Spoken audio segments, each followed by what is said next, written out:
Welcome back to Echoes of History. Tonight we turn to the quiet, ordinary rhythms of a medieval village, and for a little while we will wander there together, moving slowly through the fields, the hearths, the barns, and the small lives that filled each day. Let the sound of rain carry you as we step back into a world of timber and thatch, of earth and fire, of prayers whispered and work never done. If you were to open your eyes in such a village, in the heart of the Middle Ages, it would most likely be in a single-room cottage of timber posts and wattle walls plastered with daub.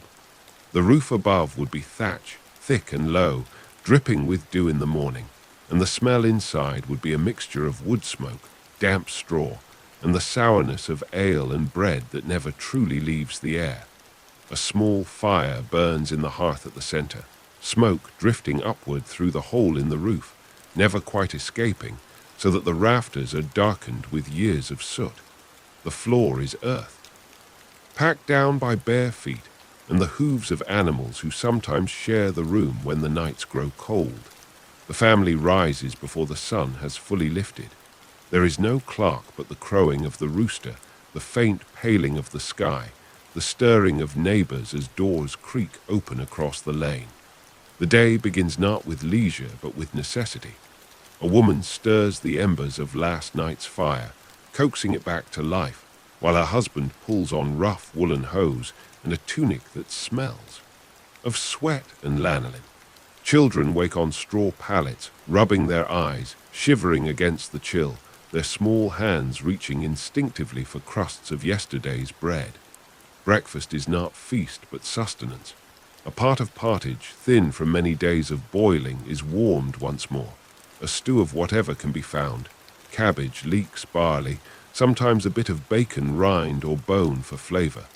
Bread is broken and dipped, coarse and dark, made from rye or maslin. Heavy and cloudy is poured into wooden cups, for water is not always safe to drink. They eat quickly, silently, the fire crackling softly as the day gathers itself. Then comes the work, and in a medieval village there is no shortage of it.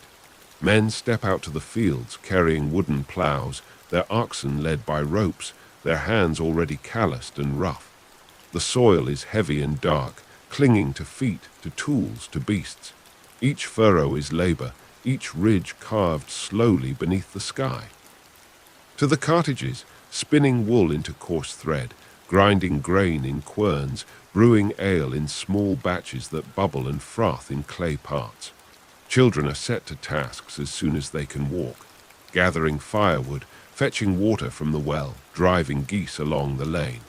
Even the old, bent and frail, pick stones from fields or mend nets for catching fish. There is no idleness here. The rhythm of survival allows no pause. The village itself is small, perhaps a cluster of 20 houses, all pressed close to the manor's land. At its heart stands the church, its simple tower rising above thatched roofs, its bell a voice that orders the hours. Around it spreads the churchyard, graves marked by wooden crosses, the earth mounded and uneven. On holy days, the bell calls the villagers in, and the nave fills with rough tunics and woolen cloaks, voices murmuring in Latin words few understand, but all respect. Outside, the manor house looms larger than any cottage. Roofed in tile if wealth allows, its hall a place of authority, where the lord or his steward collects rents and dues. The soundscape of the village is never silent. There is always the bleating of sheep, the clucking of hens, the lowing of cattle. The ring of iron on iron drifts from the blacksmith's forge, where sparks leap as he shapes nails, plowshares, and horseshoes. The rhythmic creak of the mill wheel turns at the edge of the stream, grinding grain to flour, its steady groan echoing. Across the fields, dogs bark, pigs root noisily in the muck, and voices rise and fall in the cadence of work. The year itself governs life here as firmly as any lord. In spring, ploughing and sowing consume the days, oxen straining against harnesses, hands dropping seeds into furrows, prayers whispered that the rains will come. Summer brings long days of weeding and tending, scythes swung through tall grass, children gathering hay into heaps beneath the sun. Autumn is harvest, a frenzy. Motion, sickles flashing, sheaves bound, wagons creaking as they carry grain to the Lord's store. Winter is hardship, short days, long nights, the hunger season when food grows thin and firewood scarce, when the hearth is the only defense against cold that creeps through every crack. Meals are simple, the same day after day. Pottage bubbles endlessly in the pot, replenished with what can be found. Bread is coarse, heavy with chaff, sometimes stretched with peas or beans when grain runs short. Meat is rare, saved for feast days, though salted fish, herring or eels from the stream sometimes find their way to the table. Cheese, hard and sharp, is a staple, as is ale, weak but filling. Sweetness comes rarely, perhaps honey, perhaps a few berries gathered in summer. Hunger is always near, a shadow at the edge of every meal. Clothing is plain but practical. Wool dyed in earthy shades, brown, grey, dull green, is spun and woven at home.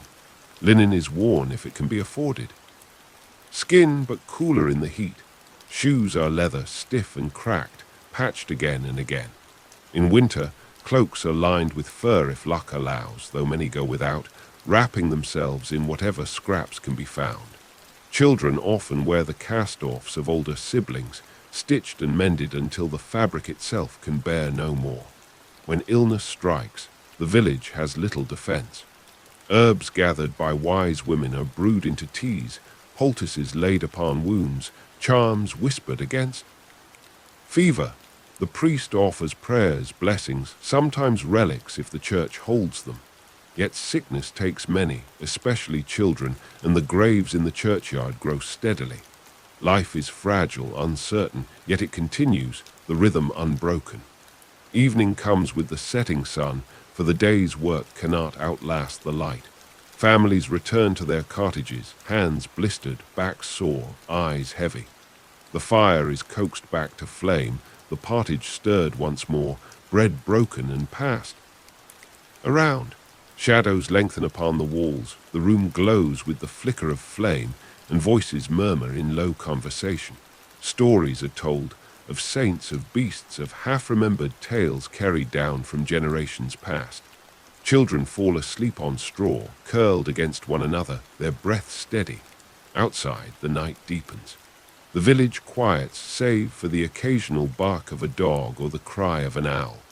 The stars spread wide overhead, unbroken by smoke or light, bright and...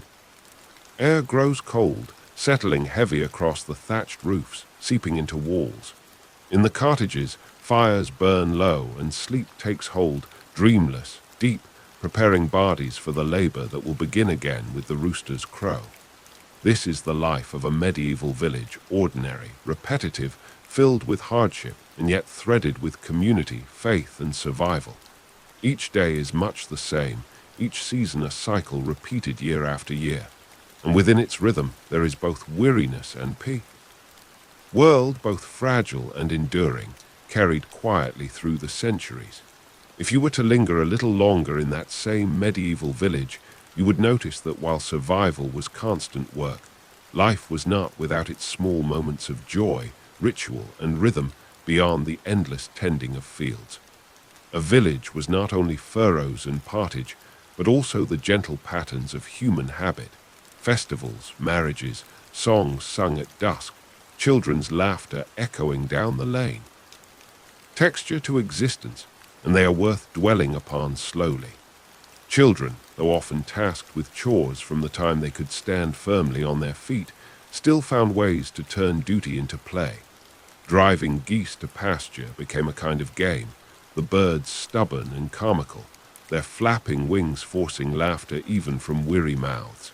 Boys might shape little figures out of clay or whittle sticks into crude toys, while girls plaited flowers into garlands or tied scraps of wool. The evenings, when work eased, games filled the open lanes, tag across the muddy commons, wrestling matches, or stone-throwing contests aimed at posts and stumps. The sound of their shouts and laughter rose above the bleating of sheep, and the low hum of adult voices, reminding all that life carried forward with fresh breath. The calendar of the church shaped much of village life. Feast days broke the monotony, even if food was still simple. On Christmas, candles burned longer and bread be sweetened with honey if any could be spared. Easter brought processions, flowers gathered from hedgerows and placed upon altars, bells rung loudly enough to echo across the valley. On Midsummer's Eve, fires were lit upon the hills, sparks rising into the warm night as villagers gathered to sing and dance in the glow. Even in the poorest years, these festivals gave a sense of belonging, a brief relief from hunger and toil. Marriage, too, was a community affair, not just a union of two souls, but of families and fields. A wedding in the village brought together neighbors, laughter echoing late into the night, bread and ale shared freely, and fiddles or pipes lending their voices to the celebration.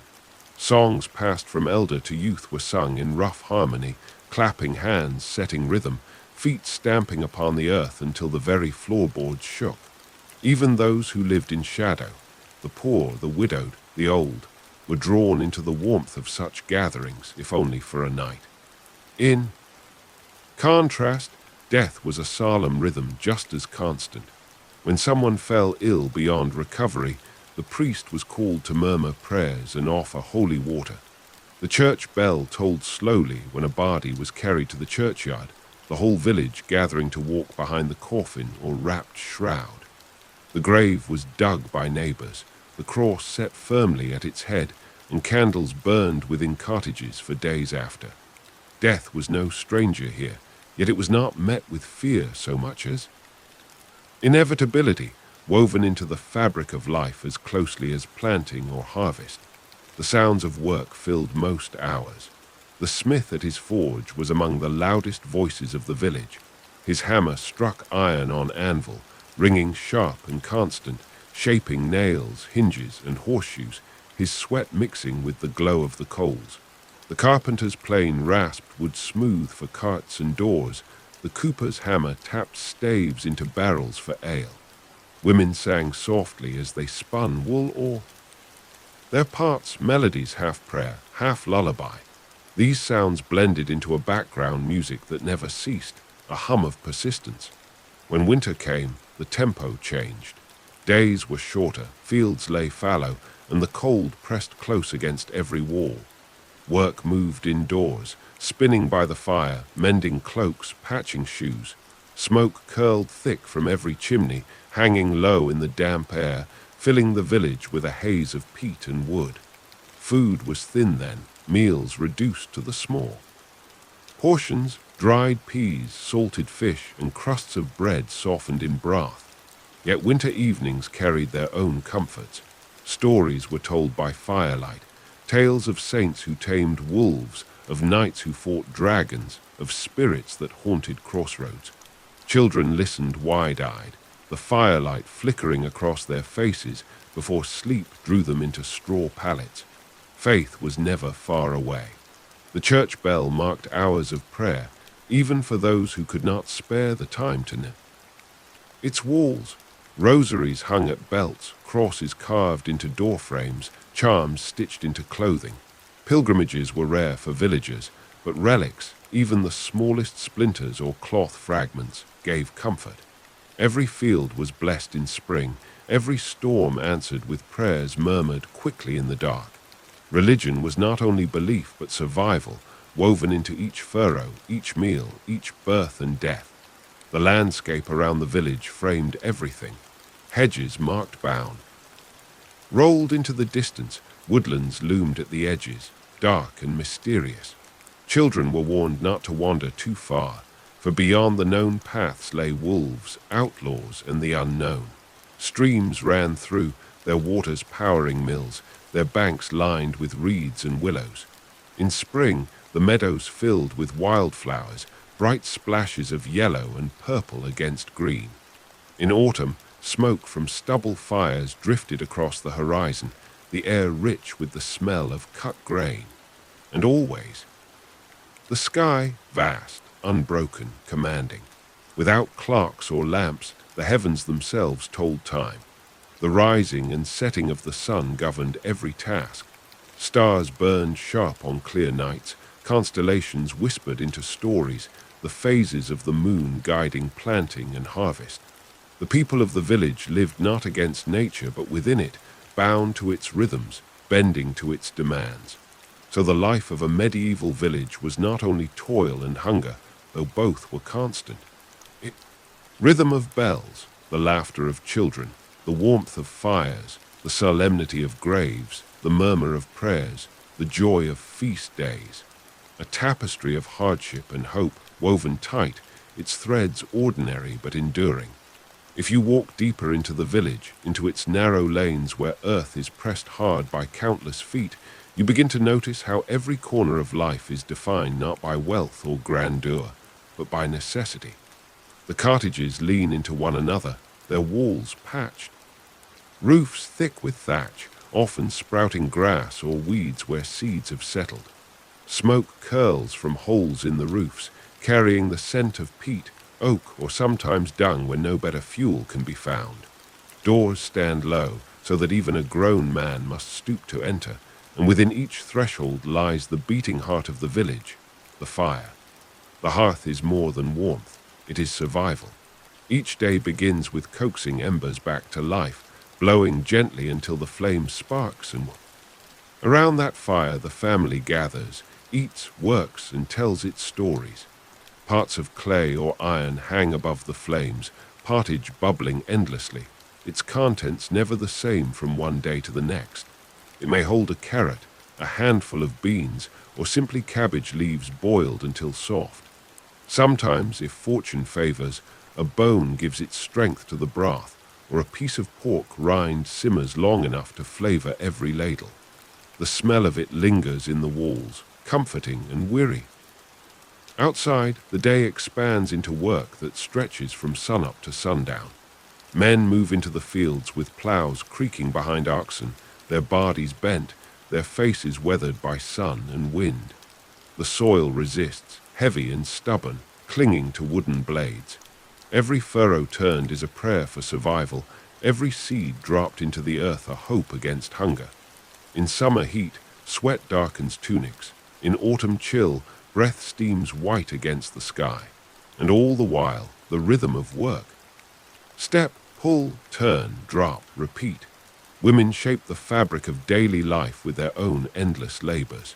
At the doorway, a spindle whirls as wool is drawn into thread, fingers practiced from years of repetition. Grain is ground in small hand querns, the stone scraping loud and steady, the flour rough, speckled with chaff. Ale ferments quietly in earthen jars, a thin brew but safer than water, its taste sharp and sour. Laundry is beaten against stones at the stream, hands reddened. Cloth spread upon hedges to dry in the wind. Babies' cry are soothed and slung at the hip while work continues. There is no pause, no stillness, only the unbroken pattern of making life possible. As the village bustles, the blacksmith's forge glows with fire that never seems to rest. His hammer rings upon the anvil, shaping nails, hinges, and tools, each strike echoing down the lane. Sparks leap, sweat drips, and iron bends to his will. Without him, carts would break, plough. On rotting wood, he is as essential as the fields themselves, and his work fills the air with both sound and smell, charcoal smoke, hot metal, scorched wood. Nearby, the miller commands his wheel at the stream. The water turns, creaking and groaning, the stones above grinding grain into flour. Villagers come with sacks upon their backs, waiting their turn as the wheel groans steadily. He takes his share as he must, for to grind is his livelihood, and though some mutter at the measure, all depend on his mill. The steady rumble of it joins the smith's ringing hammer, blending into the music of the village. Children, too, are part of this web. They gather twigs for kindling, herd geese or pigs into meadows, carry water in sloshing buckets from the well. Their games rise from their chores. Geese driven too fast become a race, a broken branch becomes a sword, stones are tossed into circles scratched in the dirt. Laughter mingles with scolding, joy with weariness. Childhood is short, but it flickers brightly even in hardship. The seasons shape everything. In spring, the fields are plowed, seeds scattered with prayers whispered for gentle rains. In summer, the hay is cut, scythes swinging in wide arcs, sweat dripping as carts pile high with fragrant grass.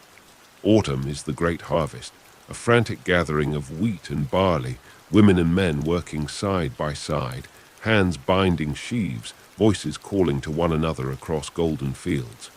Winter, harsh and lean, slows, but deepens the burden. Firewood dwindles, food grows scarce, snow covers paths and roofs alike, and hunger gnaws. Yet even then, life does not stop. Spinning, mending, storytelling by firelight continue until the cock crows again. The church stands at the center, its bell marking hours that no one has the leisure to count otherwise. On Sundays and holy days, villagers file in, rough garments brushing stone walls, voices murmuring prayers in a language they do not fully understand. Sacred, the priest speaks, the incense drifts, candles flicker. Faith is not separate from life. It is woven into every furrow, every meal, every grave. At baptisms, bells ring bright. At funerals, they toll heavy and slow. The churchyard grows steadily, wooden crosses leaning over earthen mounds, a constant reminder that life is short and fragile. Festivals bring light to the darkness. On midsummer, fires blaze high, villagers dance in circles, faces lit by flame laugh. Night, at Christmas, even the poorest find a little more to eat, and candles glow longer in the church. Harvest feasts are loud with song, ale flowing freely, tables crowded with bread, cheese, and whatever meat can be spared. For a night, hunger is forgotten, work set aside, and the village becomes a place of joy. As evening falls on an ordinary day, the village quiets. Fields grow dark, smoke curls from chimneys, and animals are driven into barns. Families gather. Pottage shared, bread broken and passed.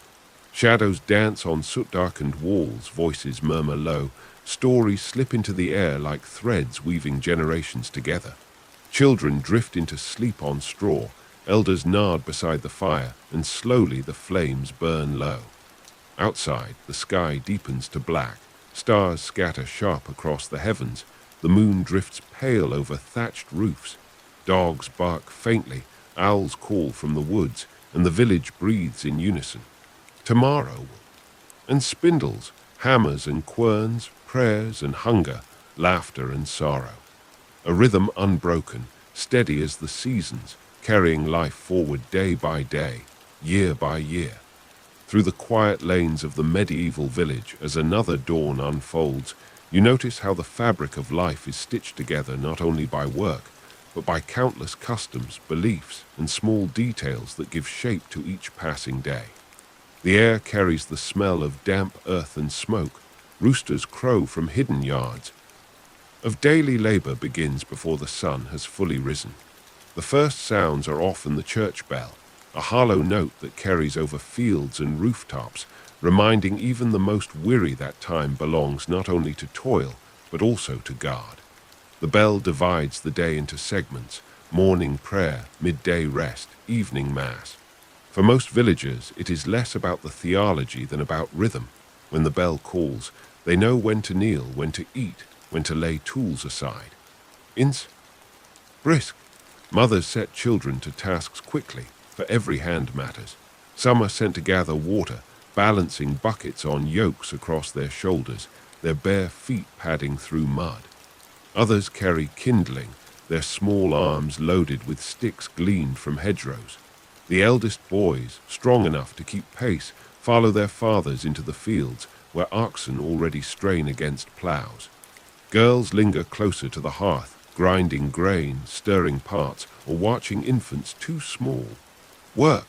Childhood exists, but only in fleeting moments between duties. At the edges of the village, hedges grow thick, thorny, and wild, marking the boundaries of fields. These hedgerows are more than borders. They are the village pantry in lean months. Berries ripen here. Hazelnuts can be gathered in autumn. herbs and nettles pulled for cooking or medicine. Children know every secret path through them, every gap where a rabbit might be caught with a snare, every hollow where birds' eggs can. Carefully lifted, beyond the hedges the woodlands loom. Dark and mysterious, they are both feared and necessary. From them comes timber for building and fuel for fires. Hunters, if the Lord allows, bring back game, though poaching is punished harshly. The forest whispers with danger, outlaws hiding in the shadows, wolves prowling unseen. Tales are told of spirits that wander among the trees, cautionary stories meant to keep children close. Yet without the woods, the village could not endure. The fields, the labor never ends. Sowing, weeding, harvesting. Each stage demands its due. Men walk behind oxen, guiding wooden plows through heavy soil. Their shoulders ache, their hands blister, sweat streaks their faces, but the furrows deepen, line by line. Women follow, scattering seed by hand, their steps steady, their skirts brushing the earth. Later in the year, when crops grow tall, entire families bend low, pulling weeds to keep grain strong, or swing sickles to bring in. The air fills with the sound of metal against stalk, the steady rhythm of necessity. The manor stands apart, its hall larger than any cottage, its storehouses fuller, its walls higher. The lord, or often his steward, demands rents and labor, collecting grain, wool, or coin. Villagers owe days of service, ploughing the Demosne fields, repairing fences, cutting timber. These obligations weigh heavily, yet they are as unchangeable as the seasons themselves. The manor commands, the village obeys. And life continues within that pattern. When midday comes, the village pauses. Work stops long enough for a meal, often nothing more than another bowl of pottage and bread. Families sit in shade or along furrows, sharing what they have. Jugs of ale pass from hand to hand, a comfort against thirst. Laughter sometimes rises, brief and bright, before silence returns with the resumption of labor. Evenings bring their own rituals. Livestock is driven back into pens, geese herded noisily through lanes, pigs snuffling into straw. Fires are kindled again in every hearth, the air filling with the mingled smells of smoke, broth, and dung.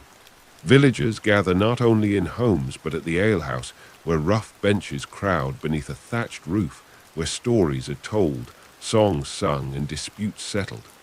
The ale is weak but plentiful, brewed by local women, its bitterness softened by company and song. Festivals punctuate the monotony. The feast of St. Michael marks the turning. Harvests celebrated with bread baked from the first flour, meat roasted if fortune allows. May Day brings garlands of flowers, poles raised in the commons, dances circling round and round as music rises from pipes and drums. These moments stand out in memory, bright sparks against the long grey fabric of labor. Night returns quietly, lamps gutter in cottages, the glow of fire low against soot-dark walls. Children sleep curled on straw pallets, their breathing stead. Fragments of stories told at the hearth. Outside, the lanes empty, save for the shuffle of a late traveler or the bark of a watchful dog. The village folds into silence, the stars spreading clear above, the moon casting pale light over roofs and fields. And so another day passes, marked not by drama or grandeur, but by the steady persistence of lives lived close to the earth, bound to its cycles, held together by community, faith, and the endless rhythm of necessity. As days, the rhythm of the medieval village reveals itself not as monotony, but as a pattern both fragile and enduring, layered with work, custom, and quiet belief. Life here is measured less by hours than by tasks. Fields to till, grain to grind, animals to feed, prayers to murmur. Yet within these tasks lies a universe of detail, a world that breathes in its own slow time. At dawn, the first smoke rises once again from low thatched roofs. The smell of damp ash and peat drifts through, mixing with the pungent scent of animals kept close through the night. A cockerel crows from a post, answered faintly by another across the fields. Bare feet pad over packed earth floors, voices murmur softly, and embers are coaxed back into flame. The day has begun, not with suddenness, but with the gentle unfolding of necessity. In the cottages, light filters dimly through small shuttered openings. A mother ladles pottage into wooden bowls, thick with beans or peas saved from last seas. Bread, hard and dark, is softened in ale. A child chews slowly, eyes still heavy with sleep, while the father pulls on rough hose and a tunic patched and restitched too many times to count. The rhythm of the family meal is not feast but sustenance, fuel enough to walk into fields or to tend the hearth. Outside, the sound of work rises steadily. Oxen shift heavily in their yokes, hooves sinking deep into soil as men guide plows, their wooden beams creaking, their iron points. Earth. Each furrow is carved with patience, the soil turned dark and damp, seeds scattered into its wake. Women pass among rows, scattering handfuls of grain, the skirts of their wool dresses brushing the dirt, their faces shaded by kerchiefs. Above, crows circle, watching hungrily for what may be stolen from the freshly turned ground. At the edge of the village, the blacksmith's forge glows once more, a fire that seems never to fade. The hammer's ring against iron carries far, marking time. With each sharp strike, a plowshare is repaired, a hinge straightened, a horseshoe shaped glowing red before being plunged into water with a hiss and a rising plume of steam. Sparks leap, smoke drifts, and the smith wipes sweat from his brow with a soot-darkened arm. He is both laborer and craftsman, his skill as necessary to survival as the soil itself. Elsewhere, women gather at the stream, laundry piled in baskets woven of willow. They beat cloth against stones, the rhythm stead. Splashing high in the sunlight, soap made of lye stings raw hands, but the work continues, voices weaving into conversation and song. Infants are kept nearby, wrapped against hips, soothed by the gentle sway of their mother's movements. Older children chase one another through the meadow, their laughter ringing against the sound of rushing water. By midday, the village grows noisier. The mill turns at the edge of the stream, its great wheel creaking, water spilling in constant rhythm. Inside, the stones grind grain into flour, the dust rising thick in the air. Villagers wait in line with sacks upon their shoulders, jugs at their feet, murmuring among themselves, trading news of weather, crops, births, and deaths. The miller takes his share, his due for labor and maintenance, and though some mutter at the weight of his toll, none can do without his craft. The children's games are brief but bright. Small feet scatter chickens, wooden hoops are rolled along lanes, sticks become swords. In make-believe battles, a boy climbs the low branches of a hedge, searching for birds' eggs, while a girl plaits grass into a thin rope, laughing as she ties it into a circle for her head. They will soon be called back to work, to herd geese or gather herbs, but for these moments they are free, their joy a counterpoint to the weariness of their elders. As afternoon lengthens, animals return to their pens. Geese waddle noisily along lanes, pigs snuffle in mud, cows low as they are led. Pastures. The village fills with their sounds, an orchestra of survival, clucks, bleats, snorts, and barks. Smoke thickens as fires are stoked once more, the smell of boiling broth drifting into the cool air. Families gather around their hearths again, bowls in hand, bread broken and shared. The day's work has ended, yet hunger is not banished, only quieted for a little while. Evenings bring softer labors. Women spin by the fire, their spindles whirling as wool is drawn into thread. Murmuring half-remembered songs, men mend tools, sharpening blades or patching handles, while children sit drowsy, eyes drooping as the flames flicker low. Stories are told in hushed voices, of saints of distant lands, of creatures in the woods whose names carry both fear and fascination. The firelight dances against soot-darkened rafters, shadows weaving across walls as if joining in the telling. Outside, night settles. The church bell tolls once more, its note deep and slow, marking the final prayer of the day. The village lies beneath a blanket of silence broken only by dogs barking faintly or the call of an owl. Stars pierce the dark sky, their light bright in a world untouched by lamps or smoke. The moon drifts pale and steady over fields, casting silver upon thatch and earth alike. In the cottages, sleep gathers. Straw rustles softly as bodies shift, cloaks pulled tight against the chill. The fire burns low, embers glowing faint red, the air heavy with warmth. Tomorrow will come as it always does, with work, hunger, laughter, prayer, and toil. Nothing changes, yet everything endures.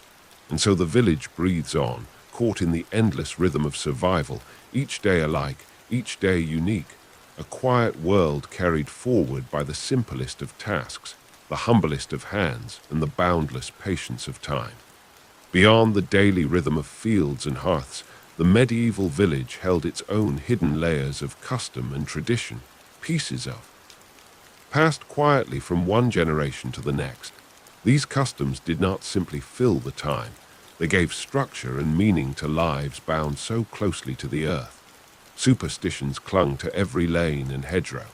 A horseshoe nailed above a door was thought to guard against ill fortune. Sprigs of rowan hung over thresholds to keep away spirits. Women muttered charms when children sickened. Herbs ground into powders or steeped into teas, each chosen with care from the hedges and might be soothed with chamomile, a cough eased with honey in time, a wound bound with comfrey. When healing failed, prayers were whispered at the church, candles lit before saints' images, and sometimes both, the sacred and the earthly, were used together, for one could not afford to waste any hope. The changing of seasons was marked with rituals both solemn and joyful. At Candlemas, in the chill of February, candles were blessed, their flames brought back to each cottage to light hearths. At May Day, garlands of flowers crowned children's heads, maypoles raised in the commons, villagers dancing in circles to the tune of pipes and drums. On harvest's end, Michaelmas was celebrated with bread baked from the first flower of the season, sometimes shaped into sheaves or birds. At Yuletide, holly and ivy were brought indoors, their green a promise of life through the darkness of winter.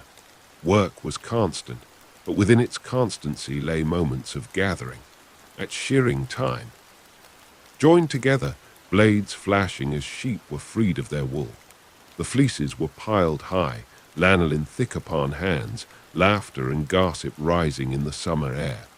At harvest, entire families cut side by side, sickles shining as wheat fell in golden waves.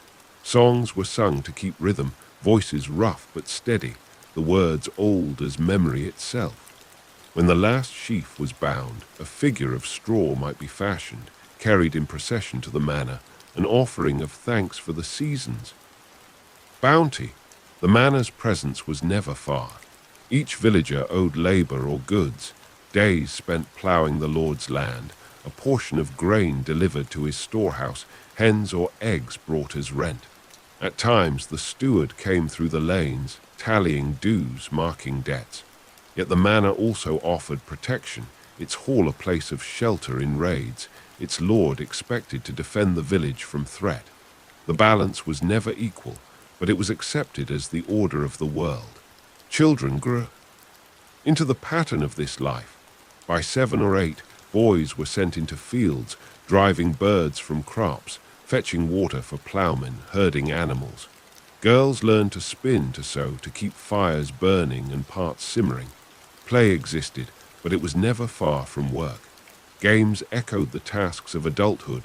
Mark ploughing with sticks, chasing geese as if already tending them, shaping dolls from rags that taught the motions of care. In their laughter, the future of the village was rehearsed. Cycle renewed. Food, though simple, carried meaning beyond hunger. Bread was not merely sustenance, but a symbol of survival, its breaking at each meal an act almost sacred. Ale, brewed weak but steady, filled cups daily, safer than water and more filling. On feast days, the tables brightened with meat, roasted if fortune allowed, salted fish drawn from barrels, wheels of cheese, and sometimes pies filled with eggs or herbs. Sweetness was rare but cherished, honey spread thin on. Gathered in summer, a handful of nuts cracked by the fire. The church's rhythm marked all these moments. Bells called the faithful in, their toll echoing across fields, summoning villagers to kneel upon cold stone floors. Latin words drifted above bowed heads, not understood but felt, the cadence of prayers binding all to something larger. The priest moved among his flock, blessing, admonishing, reminding them of both heaven and sin. Baptisms brought joy, weddings laughter, funerals tears. The churchyard grew steadily, crosses leaning, earth mounded, each grave a reminder of life's brevity. And yet within that brevity, beauty lingered. A girl singing softly as she spun wool by the hearth. A boy's shout of triumph when he climbed higher in a tree than before. A field glowing gold in late summer light, the wind rippling across it like water. A feast where the whole village raised their voices in song, cups lifted, hands clapping in rhythm. These small details stitch together, humble yet profound, making the village more than survival alone. When night returned, silence folded over the cottages once more. The fire burned low, straw rustled beneath weary bodies, and dreams came easily, drawn from stories whispered in the glow of embers. Beyond the walls, the world stretched wide and unknown, but within the village, the cycle of life continued, patient and steady as it had for generations, and as it would for generations more. Morning in the was never entirely quiet. Long before the sun climbed over the hedges, the roosters called, dogs barked from their posts, and the muffled sounds of oxen shifting in their stalls rumbled low. The air carried a damp chill, heavy with the scent of smoke, dung, and freshly turned soil. As shutters creaked open, the village awoke not to novelty, but to the same tasks that had carried their parents and grandparents through each dawn before them. The cottages stood close together, their walls of wattle and daub patched where rain had bitten away the plaster, their roofs of thatch matted thick and uneven, sprouting grass where seed had found a resting place. At each doorway, someone soon appeared, a woman with skirts gathered, balancing a clay pot, a child rubbing sleep from his eyes as he carried a bundle of kindling, a man bending to tug on leather boots stiff with yesterday's mud. No one lingered, for the day demanded action. At the center of every household, the hearth was coaxed back to life. Ash was pushed aside, embers stirred, and with careful breath, flame caught on new sticks. Smoke curled through the rafters, staining them darker with each day that passed. Above the fire, the pot of pottage simmered again, a stew without end, replenished endlessly by whatever could be spared. Beans, peas, cabbage, bits of onion. Its smell filled the room, mingling with the earthy scent of damp straw and wool. Wooden bowls were filled, spoons scraped against their sides, and the family ate in silence. Hunger never left, but it was dulled for a time. Then came the labor. Men walked toward the open fields, shoulders bowed beneath the weight of tools, plows groaning as oxen strained forward. The earth resisted, heavy and thick, but each furrow turned was a promise of survival. Their hands, blistered and cracked, guided the plow, their voices calling softly to the beasts, the rhythm of work unbroken by complaint. Behind them, women followed with baskets of seed, scattering grain with steady motions, their footsteps leaving faint prints in the soil. The work was not swift, but it was certain, line by line across the open land. Children darted between these tasks, small bodies given small duties. A girl carried a jug of ale to her father in the field, her bare feet blackened by mud. A boy waved a branch at crows gathering hungrily, shouting and clapping to drive them off. Younger children watched geese at the meadow's edge, their laughter rising. Birds flapped and hissed. Even the smallest had their place, fetching water from the well or picking herbs from the hedgerows. The smith's forge was alive by mid-morning. Sparks leapt each time the hammer struck iron, the ring of metal echoing down the lanes. His work touched every life, the sharpening of a sickle, the mending of a hinge, the shaping of nails that held cartages together. His arms moved with practiced strength, his brow dark with soot, his breath rising in quick, steady bursts.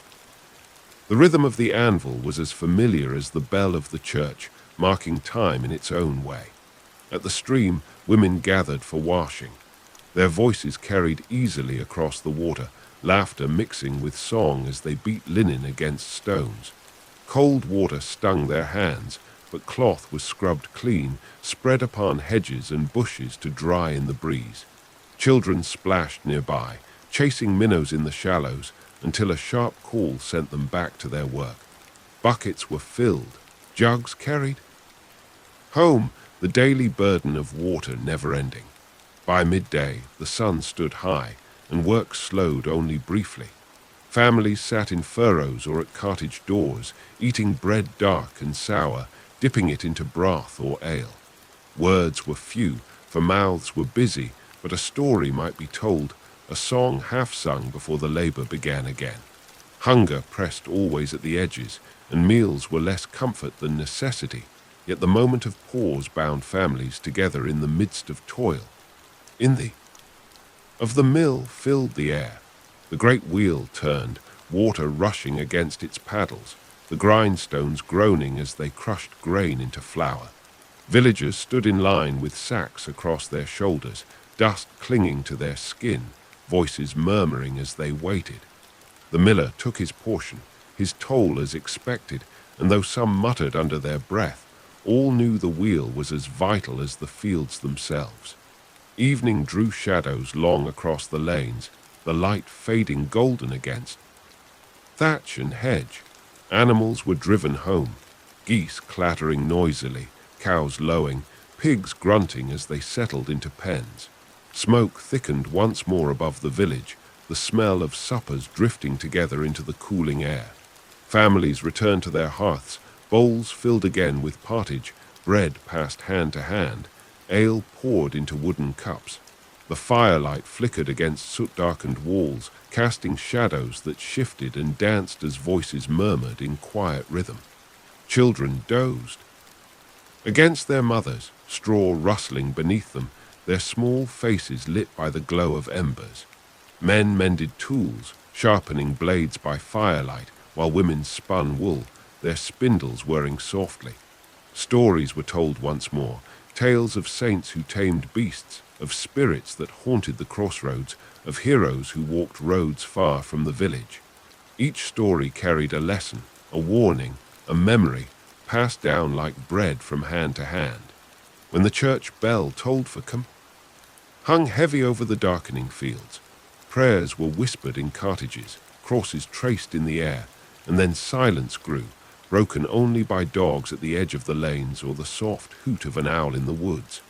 Stars spread wide overhead, sharp against the black sky, the moon pale and steady above the roofs. And once more the village folded itself into sleep. Fires burned low, embers glowing faintly, straw rustled as weary bodies shifted, and the rhythm of survival carried on, seasons, unchanging yet eternal. In the heart of the medieval village, the cycle of life pressed onward, each day repeating itself with subtle variations that shaped memory and tradition. To live here was to belong to an order older than anyone could name, an order woven from soil, faith, and the slow passage of seasons. What might seem monotonous was to its people the steady ground beneath their feet. At dawn once more, the bell of the church tower rang out, its tone heavy but drifting across fields and hedgerows. It was both command and comfort, marking the start of a day that belonged as much to God as to man. Families stirred in their cottages, breath steaming in the morning chill, straw creaking as they rose. Fires were kindled again, pottage stirred, bread broken into pieces. The youngest ate first, their mothers watching closely to be sure no crumb was wasted. The manor's steward might appear this morning, walking the lanes with parchment and tally stick, counting rents owed in grain, eggs, or wool. Men bowed their heads as he passed, some offering coins, others small goods tied in bundles. There was little joy in these moments, yet no protest, for the order of the manor was as fixed as the rising of the sun. When his work was done, he returned to the hall and the villagers to their fields. On the open land, the ploughing continued. Oxen trudged steadily, hooves sinking deep, wooden yokes creaking. Behind them, men guided ploughshares there. Hands raw, their tunics streaked with earth. Women followed with baskets of seed, scattering handfuls with practiced gestures, the grain falling like pale rain into the furrows. Above them, clouds drifted heavy and grey, crows circling as they waited for their chance to snatch what they could. The field was a battleground of labor and hunger, but also of hope. In the village itself, the forge rang loudly. Sparks leapt in the dim interior as the blacksmith's hammer struck again and again, shaping iron to the needs of the season. A new horseshoe was quenched in water, hissing as steam rose. A plough blade was straightened, a hinge reshaped for a cottage door. His arms swung without pause, each motion muscle and memory. Outside, children pressed close, eyes wide at the magic of fire and iron, until a stern word sent them scattering down the lane. The women's work was no less endless. At spinning wheels and spindles, wool was twisted into yarn, drawn from fleeces by hand.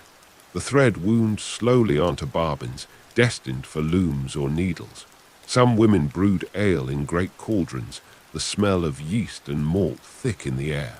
Others prepared cheese, pressing curds into rough wheels salted to last through the winter. Their songs wove through the lanes, soft and steady, half prayer, half habit. Midday came with little rest. Bread and ale were shared in the fields, eaten upon rough cloths spread upon the ground. A man leaned back, stretching sore shoulders, while his wife passed him a piece of cheese wrapped in cloth. Children ran between them, chasing one another, laughter mingling with the quiet voices of their elders. For a brief span, the weight of labor eased until the sun slid lower and the tasks called them back again. Season by season, the village shifted its face. In spring, lambs bleated from pens, their small forms stumbling across new grass, while calves bawled for their mothers. Summer fields grew tall, wheat swaying golden under the wind, hay piled high in sweet-smelling stacks. Autumn's harvest was frantic, the air filled with the sound of sickles cutting and the sight of wagons groaning under sheaves. Winter came harsh and stark, snow blanketing roofs, smoke rising from chimneys into a sky gray with frost. In those months, hunger pressed close, and the fire's glow became the heart of survival. The children's world was both narrow and wide. They knew every corner of the village, every bend in the stream, every tree in the hedgerows. Their games echoed the work of their elders. Mark ploughs scraped in dirt with sticks, dolls sewn from scraps were cradled as future infants. In their laughter and play, the whole village saw both joy and the promise of continuity. As dusk returned, animals were herded home again, their sounds filling the lanes. The forge quieted, the mill wheel slowed, and the lanes filled with smoke drifting from hearths. Inside cottages, families gathered close, bowls lifted. Weary hands, bread shared, ale poured. The fire glowed, shadows danced upon walls blackened with soot, and voices murmured stories older than memory.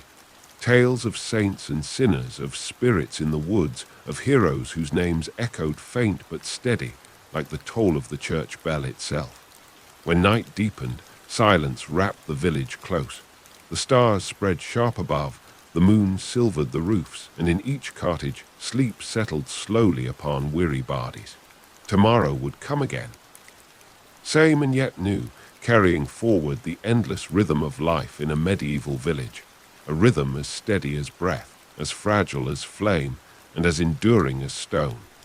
As another day in the medieval village stirs into being, the patterns of life show themselves once more, simple, familiar, yet layered with quiet depth.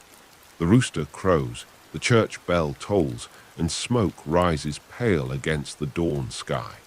For those who live here, there is no sense of history being made, only the steady rep that keep hunger at bay and the body warm against cold winds.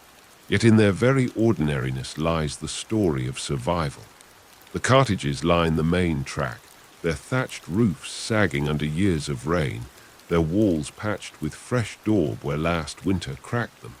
Doors stand low and narrow, timber dark with smoke, hinges rough and heavy. Within, each house is a world unto itself. A hearth glowing faintly, straw mats pressed flat beneath bodies, the faint sound of breath as stir awake, the animals within, the cow tethered in a corner, the chickens huddled upon a perch, shift and mutter, adding their warmth to the room. At the fire a woman blows upon the embers, her cheeks hollow with the effort. A spark glows, flame catches, and soon the pot is bubbling with yesterday's pottage, refreshed with a handful of beans or cabbage. Children gather close, wooden bowls in hand, their faces still soft with sleep. A man pulls on his patched tunic, shoulders stiff from the previous day's work, and eats quickly, already thinking of the fields. The meal is plain, but it is enough, and soon each family member scatters to their duty. In the open land beyond, oxen strain once more against their yokes, hooves sinking deep into the wet soil. Men walk behind, guiding plowshares, their steps steady, their voices calling softly to the beasts. The earth turns dark and rich, a promise of grain to come. Alongside, women scatter seed with careful hands, their skirts. Furrows, their shadows long in the morning light. Children run at the edges, waving branches to scare away the crows, their shouts carrying across the fields. The blacksmith's forge wakes as well. His hammer rings sharp, echoing down the lane, sparks leaping as iron bends. A plowshare is repaired, a horseshoe shaped, a latch fashioned for a cottage door. The heat is fierce, the air thick with smoke, and yet he works without pause, for the village depends on the rhythm of his hammer as surely as on the rhythm of the seasons. Outside, a boy peers in, eyes wide at the glow of the fire, until the smith shoos him away with a wave. Women's labor fills every corner of the village. At doorways they spin wool, the spindle whirring as thread gathers on the distaff. At the stream they kneel to wash linen, beating cloth against stones, the water splashing high, their voices weaving into song. In their kitchens they brew ale, stirring parts with practiced hands, the sharp scent of fermentation rising with the steam. Every task is endless, yet done with the steady certainty of habit, as much a part of life as breath itself. Midday comes and the village pauses. Men sit in the shade of hedges, bread in hand, its crust dark and heavy. Women share bowls of broth, children gnaw at apples or cheese. The talk is low, the words few, but for a moment there is rest. Then the sun climbs higher and the work resumes. Ploughs pulled, wool spun, water fetched, tools mended. Seasons turn, and with them the village changes. Spring is hope, fields green and bright, lambs bleating from pens. Summer is labor, scythes cutting hay, sweat dripping beneath the sun. Autumn is abundance and exhaustion both, sickles flashing as grain falls, wagons groaning beneath their weight. Winter is hunger and cold, fires burning low, meals thinning, and nights stretching long. Yet each season carries the village forward, binding the people together in a rhythm as old as memory. Draws in slowly. The animals return, their sounds filling the lanes, the clatter of geese, the lowing of cows, the snuffling of pigs. The forge cools, the mill wheel slows, and smoke rises thick from every roof. Inside cottages, families gather close, bowls filled once more, bread broken and passed. The fire flickers, shadows dance, and stories rise into the smoky air. Tales of saints, of wandering pilgrims, of spirits haunting the woods are told in voices low and steady, passing time. Children drift into sleep.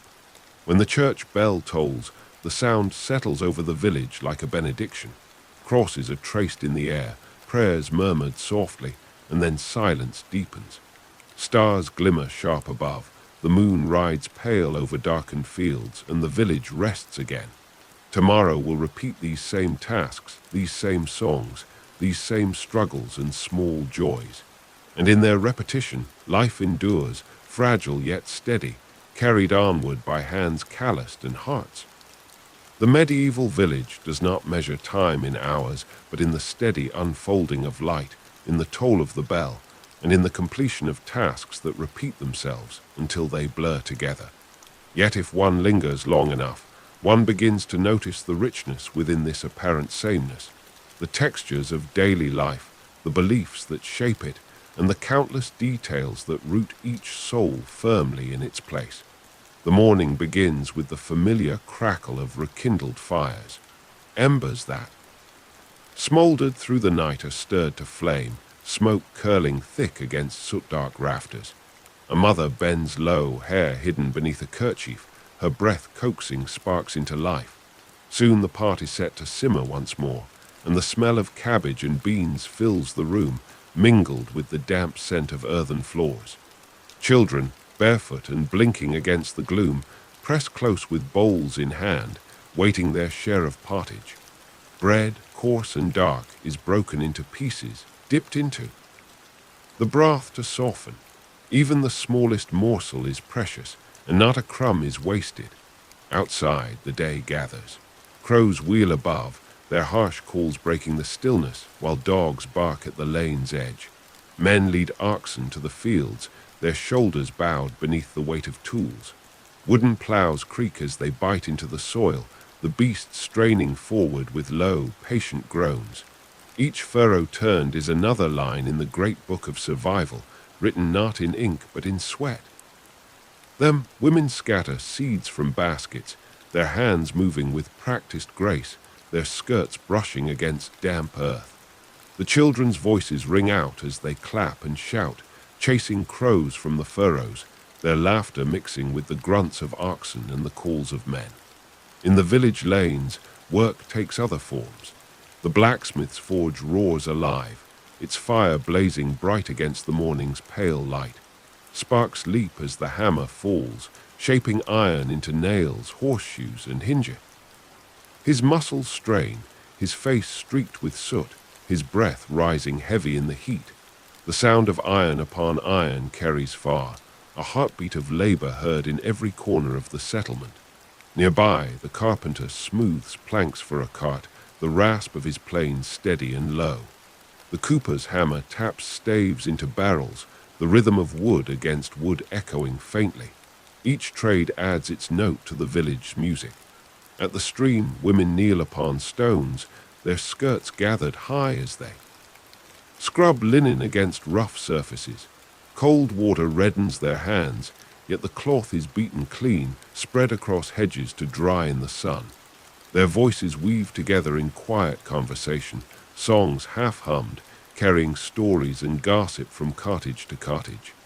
Beside them, children play in the shallows, chasing minnows, splashing, their laughter bright against the steady labor.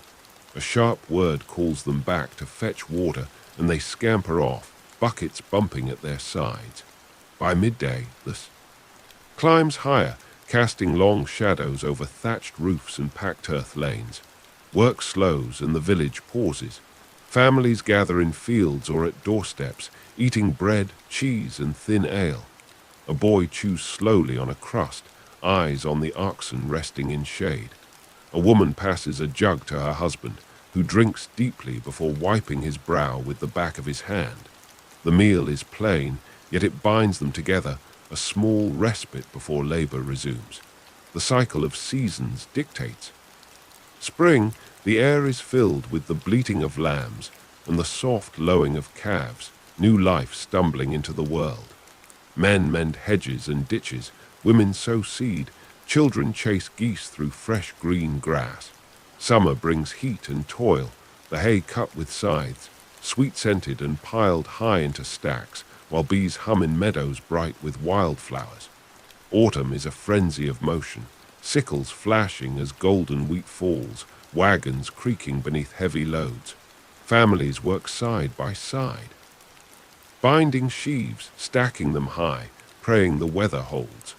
Winter descends with cold breath, snow blanketing fields, fires burning low as wood grows scarce, and hunger pressing sharp against empty bellies. Yet even in those lean months, life continues. Wool is spun, cloaks are mended, stories told by firelight. Festivals punctuate the turning year, breaking the weight of work with joy. On May Day, flowers are gathered from hedgerows, garlands strung, and poles raised in the car. Villagers dance in circles, their voices rising in laughter, music from pipes and drums filling the air. At midsummer, fires blaze high upon the hills, sparks flying into the night sky, children wide-eyed as flames leap.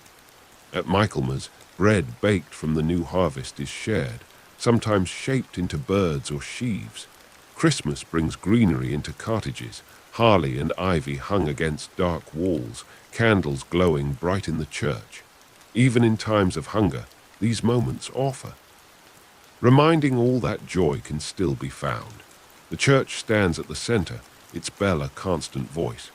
On Sundays, the villagers file inside, kneeling upon cold stone floors, their breath visible in the chill. Latin words echo above their bowed heads, unfamiliar yet sacred, carried on the priest's voice.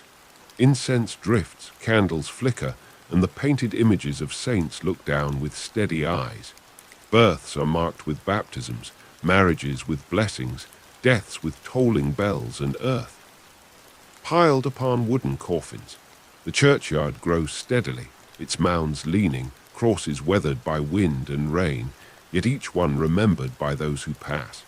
Children grow quickly, their lives shaped by the village from their earliest days. Boys drive birds from crops, fetch water and herd animals. Girls spin wool, care for siblings and learn to tend fires. Their games mirror the tasks they will one day inherit. Plows traced in dirt with sticks, dolls sewn from scraps, songs that rhythm of labor. Their laughter carries hope, even when hunger and cold press close. Evening returns with the slow fading of light. Animals are driven into pens, their sounds filling the lanes, geese honking, pigs snuffling, cows lowing. The forge grows quiet, the mill wheel slows, and the village settles into stillness.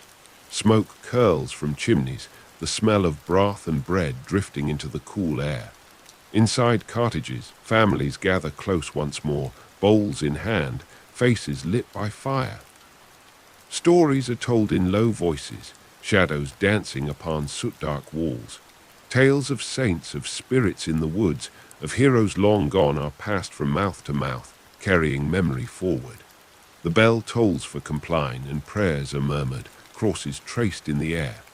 One by one, cottages grow dark, fires burning low, embers glowing faintly. Straw rustles as bodies settle, cloaks pulled tight against the cold. Outside, stars burn sharp above, the moon drifts pale, and the unison. Tomorrow will come as it always does, with hunger and labor, with laughter and prayer, with hardship and the quiet beauty of survival. Each day is much the same, and yet within that sameness lies the story of lives lived fully, carried gently through time, written not in chronicles or books, but in the soil beneath their feet and the smoke rising each day into the sky. The medieval village, seen not as a passing moment but as a whole tapestry, reveals itself more deeply. You linger. What seems at first glance to be endless toil slowly becomes a pattern of meaning, of belief, and of survival. It is not only fields and cottages. It is a living world where each sound, smell, and gesture is part of the rhythm that binds the people together. Before dawn, when the sky is still the color of ash, the first stirrings begin. A dog barks sharply, answered by another across the lane. The cock crows, wings beating against the darkness. Inside, the fire is to flame, casting its orange glow against blackened beams. The smell of smoke clings to every garment, to every wall, so deeply woven into life that no one notices it anymore. The first meal is small and plain, but it warms, and soon the lanes are alive with motion. Men take to the fields with plows and tools, oxen lumbering heavily, their breath steaming in the chill. The sound of iron scraping soil, of wooden yokes creaking, carries faintly in the air. Women follow with bat, scattering seeds in wide arcs, their movements graceful from repetition. At the edge of the fields, children shout and clap, waving sticks at the crows that descend eagerly, their wings black against the morning light. The land is both giver and taker, each furrow a gamble, each seed an act of faith. In the village lanes, the sound of industry grows. The forge bellows with heat, the blacksmith's hammer striking iron in sharp rhythm, sparks leaping bright before fading into ash. The carpen planes wood for carts and wheels, shavings curling at his feet. The cooper hammers barrels into shape, his steady tapping echoing down the lane. Each craft sustains the whole, each man's work woven into the survival of all. Women's work continues without pause. At the stream, they beat linen against stones, their voices weaving together in conversation and song. Infants rest on hips, soothed by the sway of their mothers' bodies. Older children chase geese through the meadow, their laughter mingling with the sharp hiss of water striking cloth. At home, spinning wheels and spindles whir softly, wool pulled into thread, dyed with roots and leaves, destined to be woven into the cloth that keeps out winter's cold. In every corner of the village, the sound of women's labor hums steady and low. The mill turns at the stream's edge, its great wheel creaking, water spilling in froth. The stones grind grain into flour, filling the air with fine dust that clings to skin and hair. Villager wait their turn, sacks slung over shoulders, murmuring to one another as they shift their weight. The miller takes his toll as he must, and though complaints are muttered, the work goes on. The rhythm of the wheel is as constant as the rhythm of the bell, another voice in the song of the village. As midday arrives, the sun high above, work slows briefly. Families sit in the shade of hedges or by furrows, bread passed from hand to hand, ale drunk from rough cups. The food is plain, but the pause matters, a moment when voices rise in laughter or stories are told. A boy boasts of driving crows from the field, a girl shows a handful of herbs she has gathered. Then the pause ends and the rhythm resumes. Plows pulled, wool spun, wood cut, stones ground. The church commands the center, not only as a building but as the axis of life. Its bell tolls at intervals, calling villagers to prayer. Latin words echo in the air, half heard, half understood, yet wholly believed. Baptisms, joy, weddings, laughter, funerals, solemnity. Candles flicker in the dim light, incense drifts, and saints' images look down from painted walls. Each soul, however humble, finds its place within the great order of faith. Seasons shape the work, but they also shape the spirit. Spring brings lambs bleating in fields, calves bawling for their mothers, the hedgerows thick with flowers. Summer brings endless toil, hay cut in swaths, sweat dripping, bees humming in warm air. Autumn brings the of harvest, sickles flashing, wagons piled high, laughter and exhaustion mingling in equal measure. Winter presses close, snow blanketing the land, fires burning low, meals growing thinner with each passing week. Yet even in the harshest season, stories are told, songs are sung, and the will to endure is never abandoned. Evening comes slowly, shadows stretching long, the light turning golden against thatched roofs and hedges. Animals are driven home, their calls filling the lanes. Smoke thickens as suppers simmer, the smell of broth and bread mingling in the cool air. Inside cottages, families gather close to the hearth, bowls filled, bread shared, cups raised. Shadows dance against soot-dark walls, voices murmur stories of saints, spirits, and heroes. Children drift into sleep, their faces softened by firelight, their dreams carrying echoes of the tales whispered to them. Night falls fully, the church bell tolling one last time. Crosses are traced in the air, prayers whispered. Outside, the lanes grow silent, save for the bark of a dog or the cry of an owl. Stars spread sharp across the sky, the moon casting silver over fields and roofs. Within cottages, fires burn low, embers glowing faint red. Straw rustles beneath weary bodies, cloaks pulled tight, breath slow and steady. And so the village sleeps, the rhythm paused but never broken, ready to begin again at dawn. Life here is not dramatic, not grand, but it is profound in the weight of survival, the beauty of ritual, and the quiet strength of those who live close to the earth, their lives woven together into the endless tapestry of time. The medieval village breathes as one body, its people bound together not only by need, but by the invisible threads of custom, memory, and the land itself. To linger here is to understand that each moment, though ordinary, is filled with the quiet weight of history. The life of the village is not measured in great event. The steady pulse of repeated tasks, the turning of seasons, and the rituals that give shape to existence. In the pale light of early morning, mist curls low over the fields, softening the edges of hedgerows and thatched roofs. A faint chill lingers, heavy with the smell of damp earth and wood smoke. Cottages stir to life, each hearth coaxed back into flame, each part set once again to simmer. Children rub sleep from their eyes, straw clinging to their hair, while mothers ladle broth into, urging them to eat quickly before the day's work calls. Fathers shoulder tools, their faces already shadowed with thought, while animals shuffle in their pens, awaiting release. The church bell tolls, its sound carrying over the land, marking the morning as belonging first to God and then to labor. Men lead oxen into the fields, the beasts groaning under their yokes. Wooden plows scrape against soil, turning dark furrows, the air filled with the scent of freshly broken earth. The rhythm is steady, almost meditative. Step, pull, turn, call. Behind them, women scatter seed in wide arcs, their movements graceful from long practice, each handful falling like a prayer into the soil. Above, crows circle, their harsh cries answered by children clapping and shouting to drive them away. In the village, the forge roars alive, fire glowing bright against the dim morning. The blacksmith's hammer strikes, sparks flying, iron bending beneath his hand.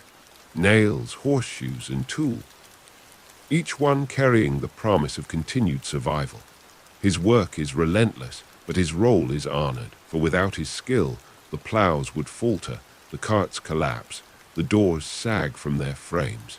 The sound of his hammer rings out like a bell of its own, a constant heartbeat of industry. At the stream, women bend low, skirts tucked high, their hands raw from cold water. Linen is beaten against stones, soap made from lye stings the skin, but cloth emerges clean and bright. With their voices, conversation flowing as steadily as the water itself, news of births, of sickness, of marriages to come. Children play nearby, splashing in shallows, chasing minnows, their laughter bright against the hum of labor. When called, they scamper to fetch buckets of water, small arms straining against the weight. By midday, the village gathers briefly in pause. Bread, dark and heavy, is passed from hand to hand, dipped into bowls of broth, softened in cups of ale. Families sit in shade, their backs against hedgerows, their faces turned toward the breeze. Words are few, but the moment carries comfort, a reminder that even within labor there is rest. Then, as the sun climbs higher, the pause ends and the rhythm resumes. Plows pulled, wool spun, grain ground, tools mended. The seasons lend color and urgency to every task. Spring is renewal, lambs bleating in meadows, calves stumbling unsteadily, blossoms bright along hedges. Summer is labor, fields heavy with grow. Hay cut and stacked, sweat darkening tunics. Autumn is harvest, sickles flashing, wagons groaning beneath grain, laughter and exhaustion mingling as the work continues until dark. Winter is endurance, snow pressing against roofs, fires burning low, meals reduced to crusts of bread and thin broth. Yet even in the deepest cold, songs are sung, stories told, and hope clung to like embers against the dark. Festivals break the monotony with bursts of light and sound. Made into garlands, poles raised in the commons, children laughing as they dance. Midsummer fires blaze high, sparks leaping into the night, faces lit golden in the glow. Harvest feasts fill tables with bread, cheese, and ale, music rising from pipes and drums, voices singing in rough harmony. At Christmas, greenery is brought indoors, holly and ivy against dark walls, candles glowing bright in the church as carols echo through the night. These moments are brief, but they shine all.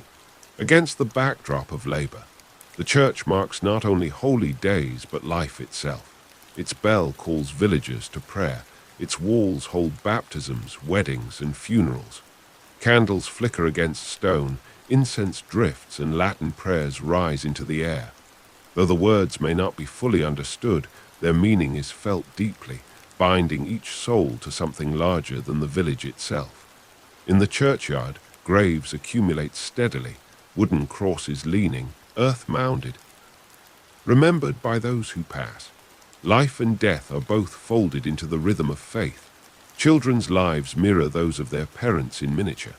Boys herd animals, drive birds from crops, fetch water, their laughter turning work into play. Girls spin wool, tend fires, care for younger siblings, their songs rising softly as they work. Games fill the gaps. Sticks become swords, rags become dolls, hoops roll down lanes with shouts of triumph. Their world is small, bounded by hedges. Streams, yet within it lies all the joy and curiosity of youth. As evening falls, animals are driven home, their sounds filling the air, geese honking, cows lowing, pigs grunting. The forge cools, the mill slows, and smoke thickens over the village. Inside cottages, families gather close, bowls of pottage steaming, bread broken, ale poured. Shadows dance against soot-dark walls, voices murmur stories of saints, spirits, and distant lands. Children fall asleep upon straw. Firelight, while elders speak softly, their words carrying memory and caution.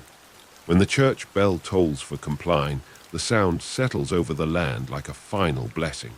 Prayers are whispered, crosses traced in the air, and the cottages grow quiet.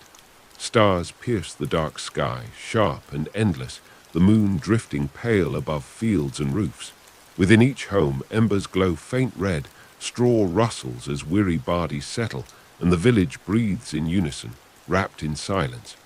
And ends as it has for generations, and as it will for generations to come.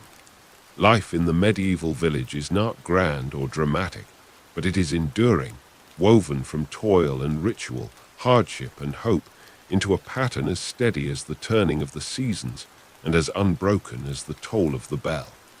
With each passing dawn, the medieval village unfolds like a page in a book written not by kings or scribes, but by the countless hands of men, women, and children whose names are not one of battles or banners, but of soil and smoke, of prayer and patience, of lives lived close to the earth. The morning begins again with smoke curling upward from thatched roofs, rising pale against the chill sky. Within each cottage the same motions repeat, the stirring of embers, the bubbling of pottage, the creak of leather boots pulled onto weary feet. The air is thick with familiar scents, smoke, damp straw, wool, cabbage simmering in broth. Outside, animals shuffle in their pens. Geese muttering, pigs rooting, cows lowing, waiting for release into the day. The bell of the church tolls low and steady, a sound that threads through every task. Men walk toward the fields, plows groaning behind oxen, the beasts straining against wooden yokes. The soil turns dark beneath the iron blades, furrows drawn deep and straight. Women follow, scattering seed in careful handfuls, their skirts brushing the damp earth, their movements as rhythmic as breath. Children run at the edges, waving sticks at crows, laughing as they chase birds from the grain. The field becomes a symphony of work, the groan of wood, the cry of men, the laughter of children, the caw of crows. Back in the village, the forge glows once more. Sparks leap as the blacksmith's hammer falls, iron bending and shaping beneath his practiced hands. The anvil rings with each strike, a sound both sharp and steady, echoing through the lanes. Nails, sickles, hinges, and horseshoes are forged, each essential to survival. His arms swing tirelessly, sweat dripping, smoke curling around his face. Outside, children peer into the glow, wide-eyed, until a stern glance sends them scattering. Women's labor hums in every corner. At doorways, they spin wool, the spindle turning endlessly, thread winding fine and strong. At the stream, they wash linen, beating cloth against stones, their voices weaving into song, the rhythm of work softened by music. In kitchens, ale ferments quietly in clay pots. Malt and yeast thick in the air. Cheese is pressed, curds salted, wheels set aside for the winter to come. Babies cry, soothed with lullabies murmured softly, as older children carry water, herd geese, or gather kindling from hedgerows. The mill turns steadily, water rushing against its great wheel, the groan of grinding stones filling the air. Villagers wait their turn, sacks of grain upon their shoulders, flour dust clinging to their clothes. The miller takes his share, his due for the work. And though some mutter, all depend upon him. The mill's steady rhythm joins the forge's ringing hammer, the field's creaking plows, the stream's rushing waters, a music of necessity. At midday, the village pauses. Families sit together in fields or upon low stools outside their homes. Bread, dark and dense, is broken and dipped into broth. Cheese, sharp and salty, is shared. Ale is drunk from wooden cups passed between hands. The meal is plain, but it binds them, a brief respite. Work resumes. Laughter may rise, a story may be told, but soon the silence of labor settles once more. The year's cycle gives shape to every task. Spring is hope, fields bright with blossoms, lambs bleating in meadows, calves stumbling after their mothers. Summer is toil, hay cut in wide sweeps, sweat dripping, bees humming among flowers. Autumn is urgency, the harvest frantic, sickles flashing, wagons piled high with golden sheaves. Winter is endurance, snow pressing upon roofs. Lo, meals thinning. Yet through each season the village endures, its people bound together in a rhythm as old as memory. Festivals break the rhythm with bursts of joy. At May Day, flowers are twined into garlands, children dance around poles, their laughter rising into the air. At midsummer, fires blaze upon the hills, sparks leaping into the night sky. At harvest, tables groan with bread and cheese, ale flows freely, music rises from pipes and drums. At Christmas, candor. Harley and ivy hung in cottages, carols sung softly in the cold air. These moments, bright and brief, shine all the more because of the labor that surrounds them. The church marks every passage of life. Its bell calls to prayer. Its walls hold baptisms, marriages, and funerals. Candles flicker against stone, incense drifts, and Latin words echo over bowed heads. Saints' images look down with steady eyes, reminding all of faith's weight. In the churchyard, graves grow steadily. Leaning, earth-mounded, yet each remembered by those who kneel and murmur prayers. Life and death alike are folded into the rhythm of faith. Evening gathers, shadows stretching long across the lanes. Animals return to their pens, their sounds filling the air. The forge cools, the mill slows, the village quiets. Smoke thickens from chimneys, suppers simmer, the smell of broth and bread drifting into the cool night. Inside cottages, families gather close, bowls in hand, faces lit by firelight. Stories rise in low voices, tales of saints, spirits in the woods, heroes of long ago. Children drift into sleep, their heads upon straw, their dreams filled with fragments of the tales. The church bell tolls compline, its sound settling like a blessing upon the village. Crosses are traced, prayers murmured, and silence deepens. Stars scatter sharp across the sky, the moon drifts pale, and the fields lie quiet under its silver light. Within cottages, embers glow faintly, clo. Against the chill, breath slow and steady. And so the day ends as it always has, and as it will again tomorrow. The medieval village does not change quickly, yet in its slow rhythm lies the truth of endurance. That life, though hard, is carried forward by simple hands, by faith and fire, by soil and song, through the endless turning of time.